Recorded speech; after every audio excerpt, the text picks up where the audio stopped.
او امام بخاری رحمت الله علیه یو بل حدیث ذکر کړی دا د هغه موضوع ده چې کله مونځ درنه قضا شي بیا د هغه قضایي ضروري ده. که یو سړی ویده وي د هغه نه مونځ قضا شي د هغه قضایي ضروري ده. یو سړی قصدن د هغه نه مونځ پاتې شي څه عذر وي بد عذر وي د هغې قضایي بیا هم ضروري ده.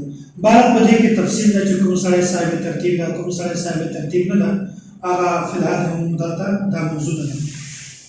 نو امام بخاری رحمت الله علیه حدیث راوړی ده چې کله مونځ د تاسې نه قضا شي بیا تاسې د هغه مونځ قضایي راګرځوئ معاف نه ده درته. خو غیر مقلدین د امام بخاری رحمت الله علیه دې خبرې ته تیار نه دي. امام بخاری رحمت الله علیه دا خبره دې نه تسلیموي.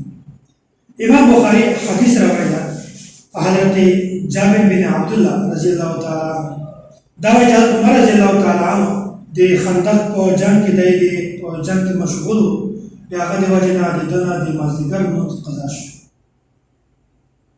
بیا نبي علیه صلات وسلام ته دا خبره بیان کړه چې مونږ نه خو د مازدیګر لمونځ قضا شوی ده. نبي علیه صلات وسلام ورته وویل چې مازدیګر لمونځ خو د ما نه هم پاتې شوی ده. بیا په دې وخت کې دی بطحان یو مقام د دغه ته لاړل بیا ټول اودسونه وکړل.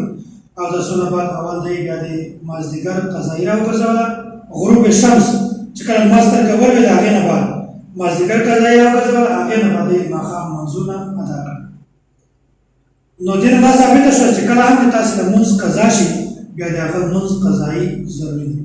نن سبا الله تعالی دې موږ ته معاف کړي یوه طبقه راغلې ده چې هغه خلکو ته دا دعوت چلوي چې لمونځ درنه قضا شي بیا د هغې قضایي نشته. غلطه خبره ده. په حدیث کې راغلي چې لمونځ دې کله تاسې نه قضا شي بیا د هغه قضایي ضروري دی.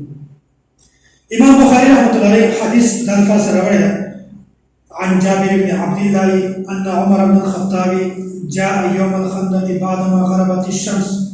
د خندق ورځ باندې چې کله لمر سترګه ولوېدله فجعل يسب كفار قريش. حضرت عمر رضی الله تعالی عنه د لمانځه قضا کولو د وجې نه کفارو ته ډېر غلطه خبره وکړه.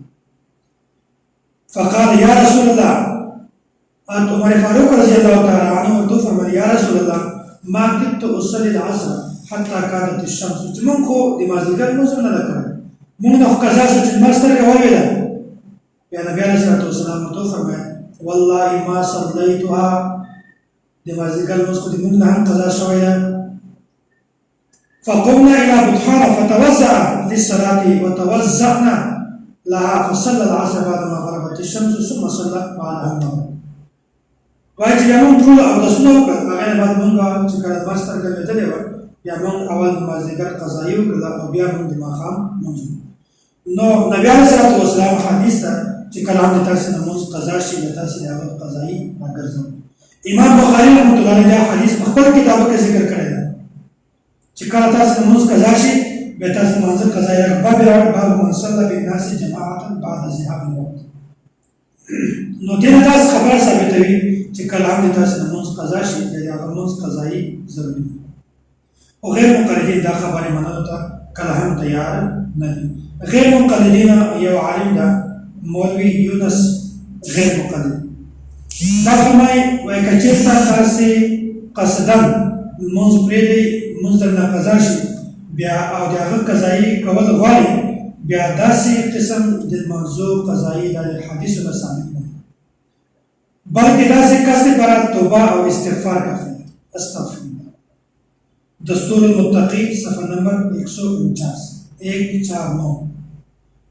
نو دا خبره د ثابته کړې ده چې امام بخاري مخالفت هم کړی ده او د نبي علیه صلات وسلام مخالفت هم وایي چې کله تاسې قصدن د تاسې نه لمونځ قضا شي بیا د هغه قضایي ضروري ده. په حدیث کې دغه ترغیب نشته او دا خبره دی بیانوي چې بیا صرف توبه او استغفار کافي ده.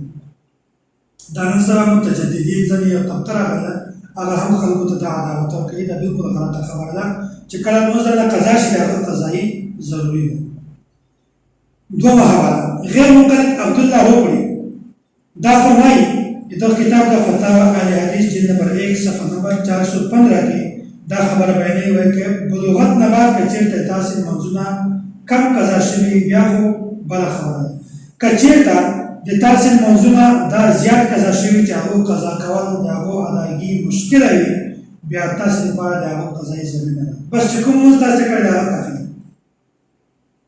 څومره غلطه نظریه چې بلوغت نه بعد چې کله تاسو منځونه کم وي بیا خو خیر ده او چې کله تاسو منځونه زیات وي بیا هغه قضایي ضروري ده بس چې کوم ادا کړی هغه کافي دا د غیر مقلدین یوه ډېره غلطه نظریه ده. درېمه حواله داسې غیر مقلده مفتی عبدالستار فتاوی ستاریه جلد نمبر 4 صفحه نمبر 154 او داسې غیر مقلد شیخ الحدیث اسماعیل سلفی رسول اکرم صلی الله علیه وسلم کی نماز صفحه نمبر 115 په دا کې لیکلي دي چې کوم منځونه تاسو نه قضا شوي دي د هغو قضایي نشته. نو څومره غلطه نظریه په خلکو کې پیدا وایي.